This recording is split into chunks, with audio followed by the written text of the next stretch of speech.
Muy bien, estamos listos para platicar aquí con la licenciada Sandra Guevara de COIMSAL. Y el tema de hoy que la gente de asesoría migratoria nos va a proponer es excusas no válidas para realizar una petición familiar.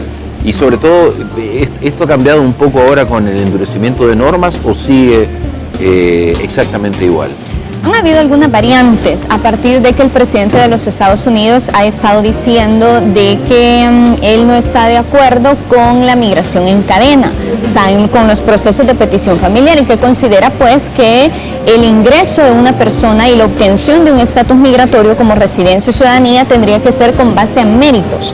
Y habla de la eliminación de algunas clasificaciones de hasta hoy válidas, ¿verdad?, de procesos de petición familiar. Entonces, en ese sentido, sí hay una variante, porque hay personas que ya lo están dando por sentado, de que no se puede, y como se habla que los casos que se perderían muy posiblemente son los más lejanos, claro, hermanos de ciudadanos, donde el vínculo no es tan directo. La consanguinidad no es tan directa, pero no ha sucedido, pues, ¿verdad? Entonces sí es importante que sepamos que hasta la fecha todo sigue igual. En ese sentido sí hay un poquito de cambio en la percepción que algunas personas tienen, por una parte, respecto a este tipo de procedimientos, y por la otra es que hay quienes también dicen, no, ni lo hagamos, de todas formas lo van a quitar.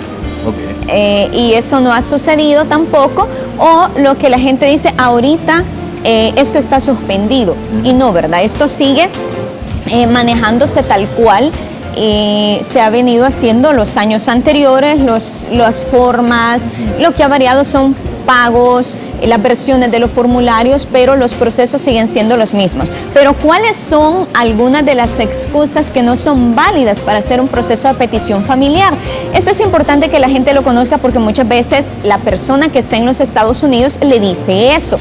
A veces, fíjate, no se puede dejar de mencionar el hecho de que el señor está casado y le dice algo a la esposa que está en El Salvador porque tiene otra relación en los Estados Unidos y no es de su conveniencia que la esposa ingrese, por ejemplo. Entonces, ¿qué es lo que no es aceptado? Si usted lo escucha en algún momento, esto no aplica para detener o para no iniciar un proceso de petición familiar. Por ejemplo, no estoy trabajando actualmente y por eso no puedo hacer la petición o no puedo continuar con la petición familiar. No es necesario que la persona pruebe, el peticionario pruebe ingresos.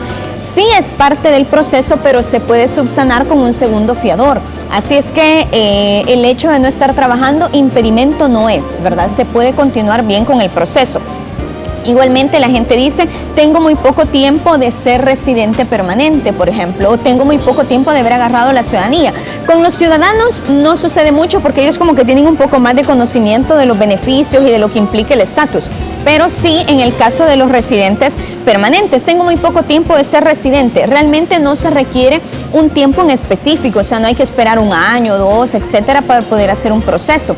Si, digamos, una persona hoy ingresó a los Estados Unidos, hoy fue juramentado, ya tiene el número de alien, así sea provisional, no tenga el documento físico de la tarjeta de residente, ya puede iniciar un proceso de petición familiar, porque no es necesaria la copia del documento, o sea, se pone ahí el número y ya se sabe, esta persona está registrado, pues, ¿verdad? Entonces, tampoco ese es un argumento válido. O soy pensionado.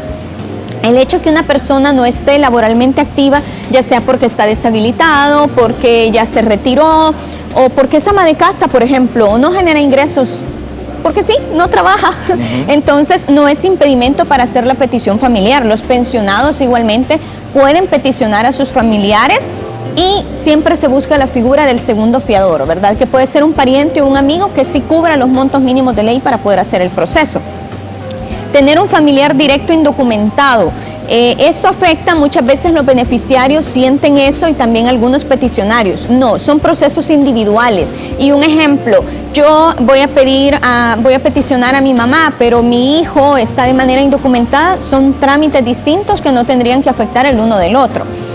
No gano suficiente dinero al año. Hay una tabla de pobreza donde año con año se revisan con base a la línea de pobreza de los Estados Unidos cuál es el mínimo que la persona debe generar de ingresos para poder emigrar a otro. Entonces, si no logramos cubrir ese dinero, ese mínimo, porque no ganamos lo suficiente en ese año, insisto, buscamos un segundo fiador, pero el derecho no se pierde. O sea, estas son, si bien circundan en buena parte dentro de lo mismo que es el segundo fiador, son algunas de las excusas que la gente dan cuando dicen, no puedo hacer este proceso, ¿verdad? No declaro impuestos o no tengo las últimas declaraciones.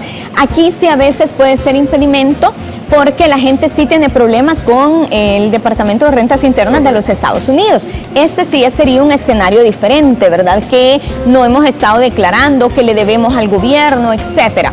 Pero si no tenemos las declaraciones a la mano, igual se puede con un segundo fiador, pero hay que justificar por qué no si la persona ha estado declarando ingresos y de esa forma se subsana.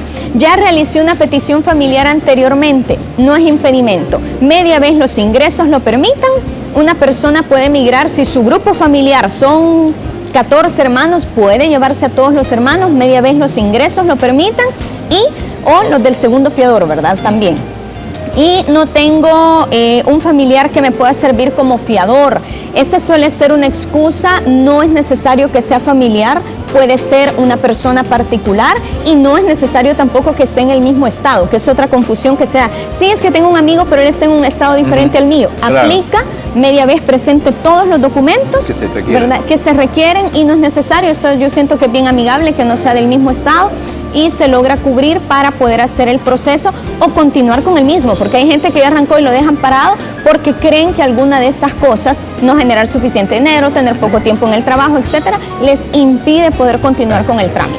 Para mayor información, ahí tienen ustedes los datos de Coimsal, para que se ilustre más al respecto, consulte con la gente que le va a asesorar convenientemente. Gracias, Sandra, muy amable. Nos vamos a la cocina.